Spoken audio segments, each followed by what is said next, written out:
Здравствуйте, уважаемые зрители! Хочу ознакомить вас с последними новостями Армении и Азербайджана. Статья в издательстве Минвал АЗ. Кремль инкорпорирует в среду армян Карабаха своего протеже.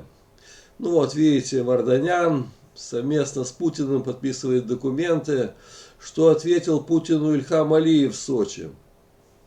Так, вот как раз по этой теме, что ответил Ильхам Алиев Путину. Так, уже по последней информации, на встрече с президентом РФ Владимиром Путиным в Сочи, президент Азербайджана Ильхам Алиев выразил крайнее недовольство и возмущение приездом Рубена Варданяна в Карабах. Ильхам Алиев сразу сказал Путину, что мы против назначения Варданяна госминистром в Карабахе.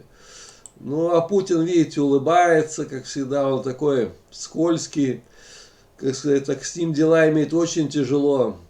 Так, а Путин сказал, что не владеет информацией, хотя его попытки реанимации армянского сепаратизма налицо.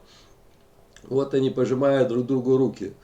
Так, Варданян получил московское добро на свою затею с кремлевского благословения и при организационном содействии государственных органов РФ.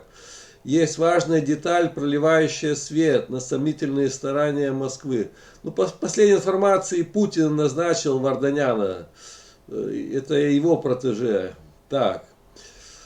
Она прекрасно, Москва владеет ситуацией, знает, что карабахские армяне уже были готовы к диалогу с Баку и к принятию азербайджанского гражданства.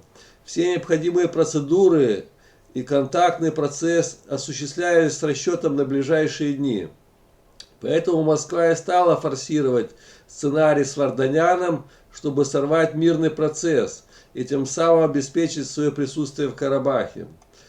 Сейчас по последней информации, так, Москва скоро уберет Арутюняна из Карабаха, чтобы несколько смягчить ситуацию. Но даже бегство этого преступника из Азербайджана не станет решением сложной проблемы. И теперь так, вот уже там есть главнокомандующий Волков. Так, еще информация. Организацией позорного проплаченного митинга Ханкинди наряду с Варданяном занимался командующий российских миротворцев в Карабахе генерал Андрей Волков. У него на подхвате был Арей Каратюнян, да и Рубен Варданян, который щедро оплатил свои услуги военным, пожертвовав крупную сумму денег в пользу командующего. В общем, они там делают дела между собой. Варданян, этот Волков, командующий миротворцев, и Арей Каратюнян. Он со своей бандой, Арей Каратюнян, причастен к многочисленным преступлениям, которые совершены были против азербайджанского государства и народа. Злодеяния эти не имеют срока давности. Так, скорее всего, Москва уже позаботилась о том, чтобы сместить Волкова и привести на его место другого начальника, с которым удобно будет контактировать Варданяну. Это может быть стать адекватным решением в условиях, когда российские миротворцы ударяются в дестабилизационные процессы, накаляя обстановку. Так. Давление грязных кругов, как и вся агрессия бесноватой Армении, не сломили волю азербайджанцев. И стоит ли снова испытывать терпение Баку, третировать его новыми кочерянами, сарксянами и другими? Время вооруженных бандитов и хайских террористов вышло. Попытки реанимировать тирания обречены.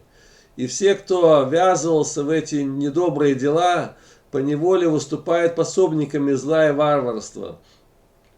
И вот тут такая еще информация, сейчас я вам ознакомлю, что Москва доказывает, что она против мирного договора Баку и Еревана. Так, издательство АЗ. По словам азербайджанского аналитика, что еще должна была сделать Россия, чтобы показать, что она открыто поддерживает армянский сепаратизм? Так, как заявил руководитель Центра исследований Южного Кавказа Фархад Мамедов, прокомментировав ситуацию с последними шагами российского руководства в отношении азербайджанских территорий.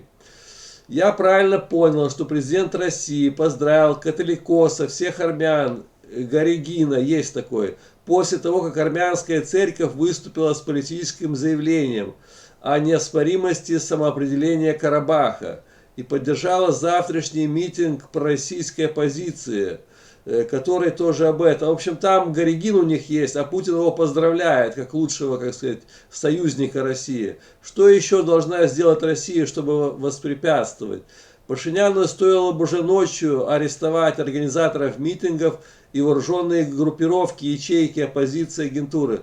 Там митинги, да, в Карабахе против, там все время они бунтуют, как сказать. Ну и пока и все вот доказали, что Москва тоже против мирного договора Баку и Еревана. А Путин, я скажу, этот лицемер еще тот. Он доволен, что у него база есть в Карабахе, он будет улыбаться в лицо, пожимать руки, а в конце концов он и есть, я думаю, враг азербайджанского и армянского народов. Ему главное свою базу еще 3 года там держать, и он все будет делать, чтобы, как сказать, это осуществить. Всем спасибо, всем пока, до новых встреч.